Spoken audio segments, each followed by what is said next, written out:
Start होगी 4 second बाद।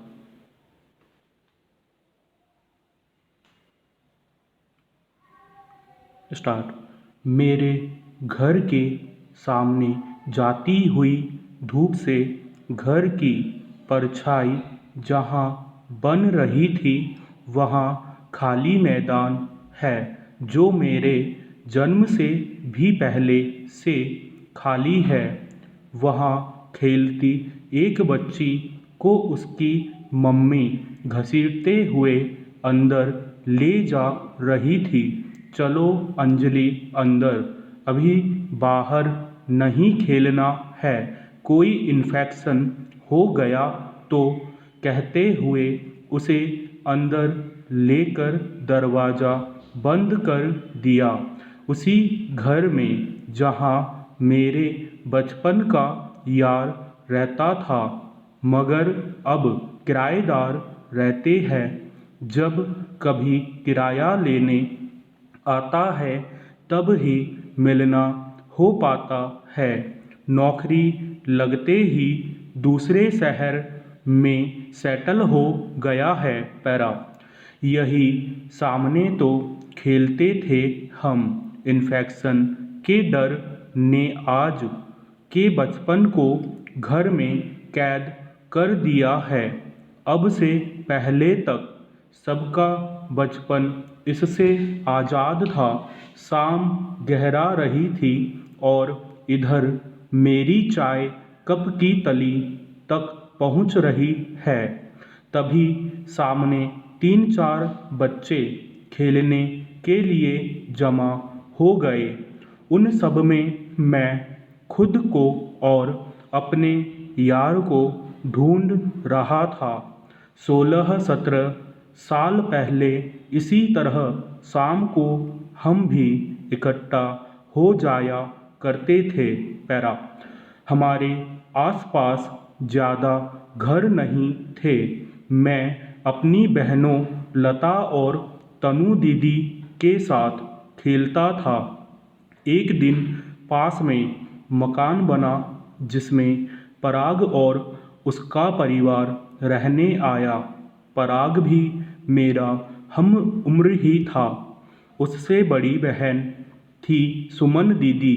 वह हिम्मती और बड़े दिल वाला था पर शरारत में मुझसे कम था।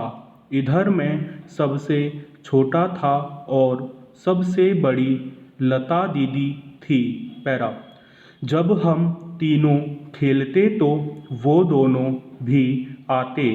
शुरू में हमारी उन दोनों से बनती नहीं थी। एक बार हमने उनके पीछे कुत्ता दौड़ा दिया था। बाद में उसकी बहन ने माँ से बोलकर हमें डांट पड़वाई थी। अगले दिन हम सितौलिया खेल रहे थे तभी पराग वहाँ आकर गिलोल से पत्थरों की ढेरी गिराकर भाग गया। गिलोल का बड़ा शौक था उसे। हर वक्त वो उसे अपने साथ रखता था। फिर मैं भागा उसके पीछे तो वह घर में जा घुसा। मैंने उसे घर से निकलने पर मज़ा चखाने की धमकी दे डाली। पैरा। ऐसे ही एक दिन मैं लता दीदी के साथ फुटबॉल खेल रहा था। वो भी खेलने आया। मैंने दीदी को चुप रहने का इशारा किया।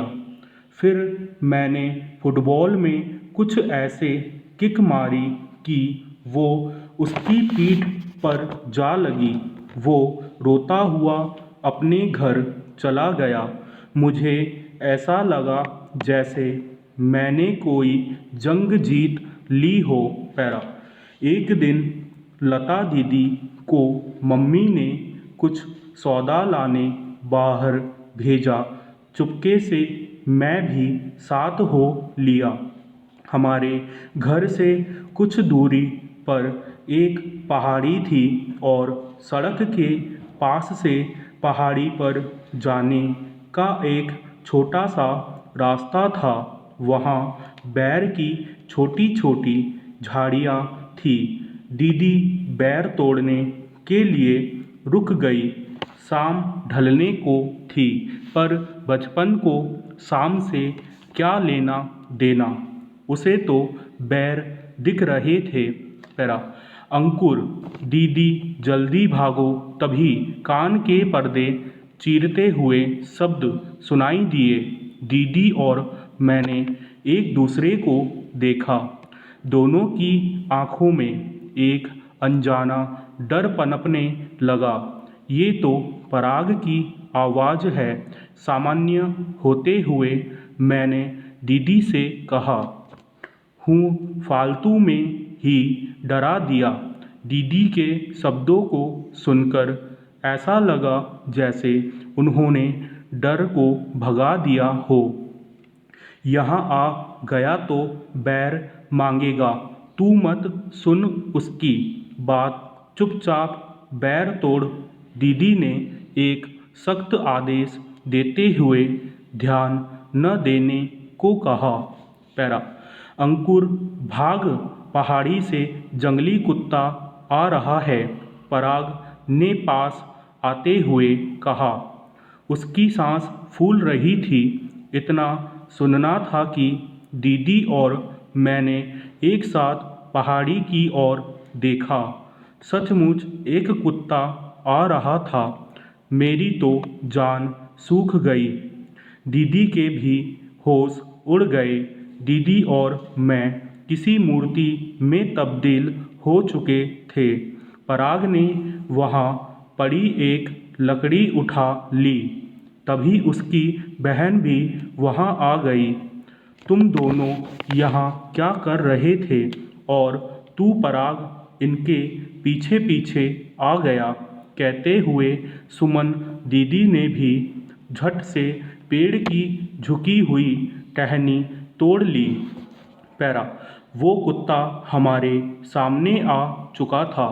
पराग और उसकी बहन ने निडर होकर लकड़ी से उसको डराया तो कुत्ता भाग गया।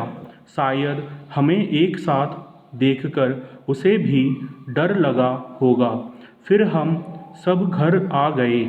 बाद में मम्मी ने बताया वो लकड़बग्गा था। उस दिन से हम पांचों एक हो गए थे। बस समूह दो बन गए थे। अब तीनों लड़कियों की खिचड़ी अलग पकती तो पराग और मेरी दाल अलग। पैरा गर्मियों के एक दिन मैं पराग को पहाड़ी के नीचे बने कुंड पर ले गया, जहाँ पेड़ों से घिरा रहता था। मेरी गर्दन तक पानी था उसमें।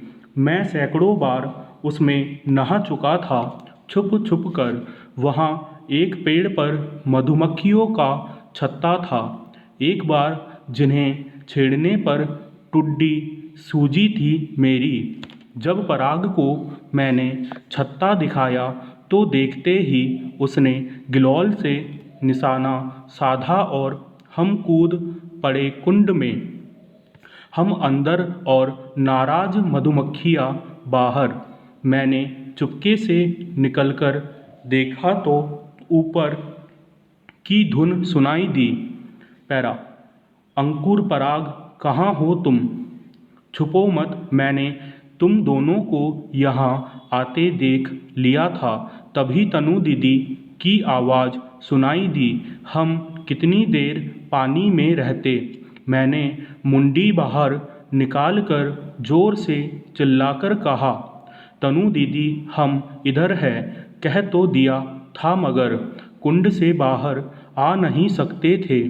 मेरी आवाज़ सुनते ही दीदी हमारी तरफ आने लगी। समझ में नहीं आया क्या करें। तभी दीदी ने पानी पर मंडराती मधुमक्खियों के झुंड को देख लिया और वे वहाँ से ऐसे भागी जैसे किसी प्रतियोगिता में दौड़ रही हो। हम दोनों का हंस हंस कर बुरा हाल हो रहा था। फिर कपड़े पहनकर हम भी जल्दी से भागे। मगर भागते भागते पराग के हाथ पर 3-4 मधुमक्खियों ने डंक मार ही दिए। रोता उछलता हुआ पराग अपने घर गया। कभी हम छुपन छुपाई खेलते तो कभी सब मिलकर बेर तोड़ने रहे होते, कभी चैन तोड़ तो कभी बर्फ पानी खेलते। कभी हम पत्थरों को मुट्ठी में भरकर जमा कर लिया करते, फिर बैठकर कुंड में इस हौड़ में फेंकते कि किसके पत्थर की आवाज़ तेज आती है। स्टॉप।